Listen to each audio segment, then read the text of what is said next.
Namaste, dzień dobry, hola, konnichiwa, bonjour. Good morning, good morning, good morning. It's Ken at 10. How are you today? Welcome. Thanks for joining us yet again, another edition of the show. For those of you that haven't been here before, well, welcome. It's 10 o'clock. I'm Ken, so it's Ken at 10. We are James Alexander Estate Agents. We broadcast daily, every weekday, just telling you what's going on in the property market and locally here in Southwest 16 Norbury, where we have one of the loveliest little communities of any London borough, if not the loveliest, I have to say. Many reasons for that. Today in the show, I'm going to go through the news headlines as always. We're doing a podcast later on, and it's going to be all about energy saving, given the crisis at the moment, and most of us are going to be spending post-April another nearly £700 a year minimum for most of us on energy costs. We thought it would be a good idea to just see if there's anything that you can do. So we've gone for things like what you can do cheaply, and we're going to go through things in order of simple fixes, what you can do right now that might help you, right through to the more technological things that you might be able to address. If you're prepared to invest a bit, you might find that you can get those savings back over a period of time, might be useful for you. And I'm going to give you the top 10 things that you can do from the least to the most cost effective at the end of today's little broadcast. But if you want more detail and a little bit more advice, then that's for the podcast. And we're going to be creating that one today with our great friend, David Vincent, who is an expert on such things. Amazing guy, an expert on a lot of things, actually. He's one of those people that you just, you need to listen to and concentrate on what he's saying or you'll miss it, because there's so much information in there. Sometimes you need to go, whoa, come back a bit, say that again. How do I do this or that? But he's been a mine of information for me as a friend in terms of energy efficiency, things we can do, and different ways of looking at energy as well, right through from the most simple fixes through to highly sophisticated things that you can do, including alternative investments, which can offset your costs. So that will be in the podcast. But apart from that, it's Friday. Yay, we love a Friday, hence Smile, it's Friday behind me. Why do we love a Friday? It's a really different day for an estate agent, a Friday. One of the things we do on a Friday is we obviously try and get everyone out for the weekend. That's really important. Sales tend to exchange contracts on a Friday, and they also tend to complete. So we've got people that are moving into their new homes. We've got people that are going to exchange and lock down that side of things. We've got solicitors that we probably can't reach. And this is typical on a Friday. Most solicitors on a Friday are very busy, and they don't often take calls from estate agents. We're well aware of that, so we try and duck around it and do most of our work either by email or on a Thursday, so that our vendor solicitors and purchase solicitors are up to date, and that anything that we can impact on to make sure that we get an exchange today has already happened. So it's quite a different day in that sense. But also we love Fridays because it's two things really. Personally, I love the weekends, don't you? Something special about the expectation of a weekend. So Friday nights for me are a special time because it's like celebration. You've worked hard all week, and now you've got the weekend to look forward to, looking ahead. And also in agency, of course, Saturday is the day we get everyone out. People are viewing. We meet more people face to face, which is nice, especially now where it's been so few and far between. It's just nice to put faces to names and things. And of course, the most action for the property market is always at weekends, always on Saturdays. Usually between 11 and 1 is when most people want to view properties. Okay, the news for the day. In the Telegraph, detached new build registrations for new build homes have reached their highest level since 2003. More new detached homes were registered in 2021 than in any other year since 2003. Well, that's interesting, and it doesn't really address the needs at the bottom of the market, though, does it? It addresses the middle market of family homes, no doubt, and the upper middle classes, but doesn't do much for the first-time buyers at the bottom, where the supply is so limited already. But the number of new homes being completed in 2021 was up 21% compared with the previous year, which is surprising, isn't it, given the pandemic and everything else. And then on to the Independent, where the plans to improve council house energy efficiency are wholly inadequate, according to the Green Party.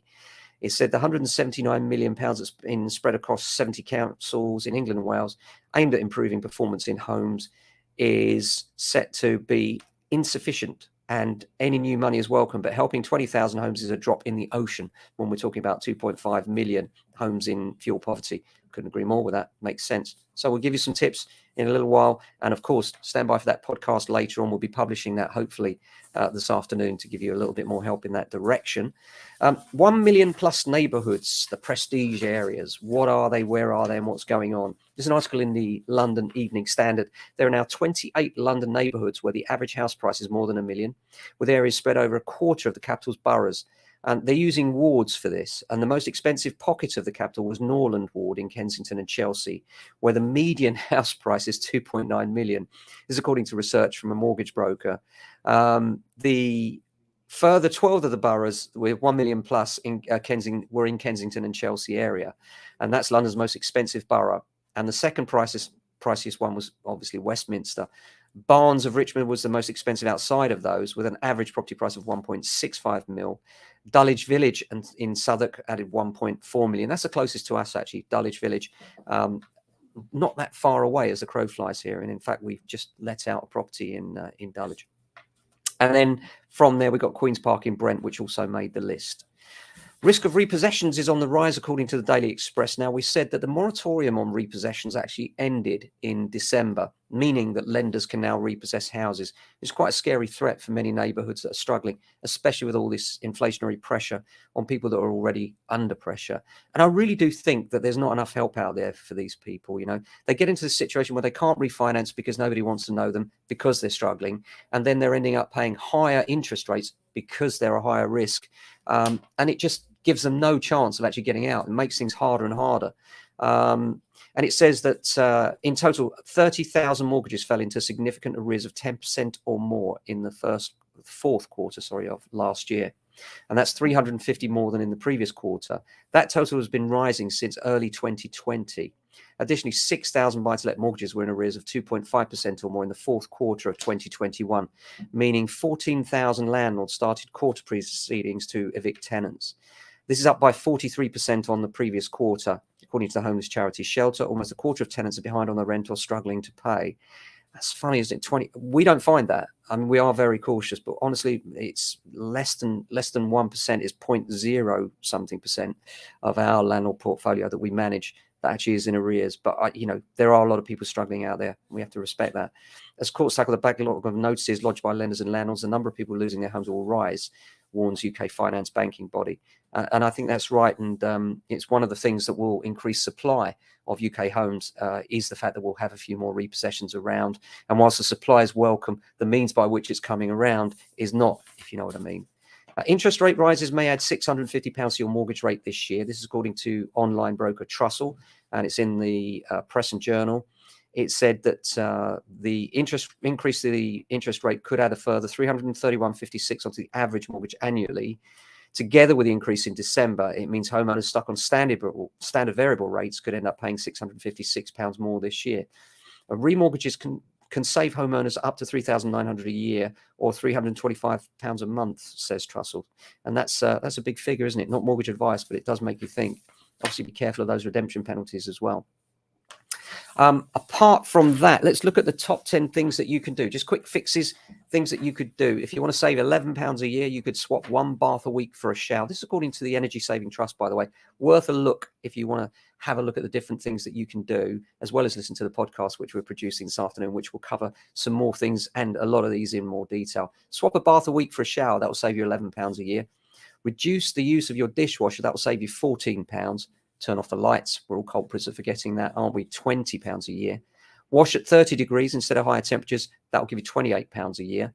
And going up the scale, insulate your hot water tank will give you an extra £35 a year if it's not already.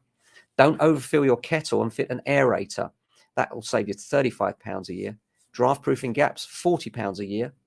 Avoid using the tumble dryer, £55 a year. Same as switch off standbys, £55 a year. And take a 4-minute shower rather than your normal shower. Time yourself. Will save you £65 a year.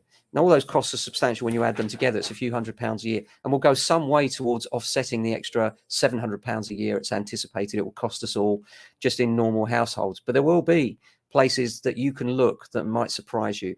And we're going to cover those in a lot more detail later on in the podcast today. Apart from that, we've got a busy day on the cards. actually valuing a unique property that I've seen some years ago again, which looks like it's going to come to market shortly. So really looking forward to that, seeing the vendor, really nice chap, and sorting out plans for taking that on and make sure that is presented as one of the best homes in the local area, as we always do.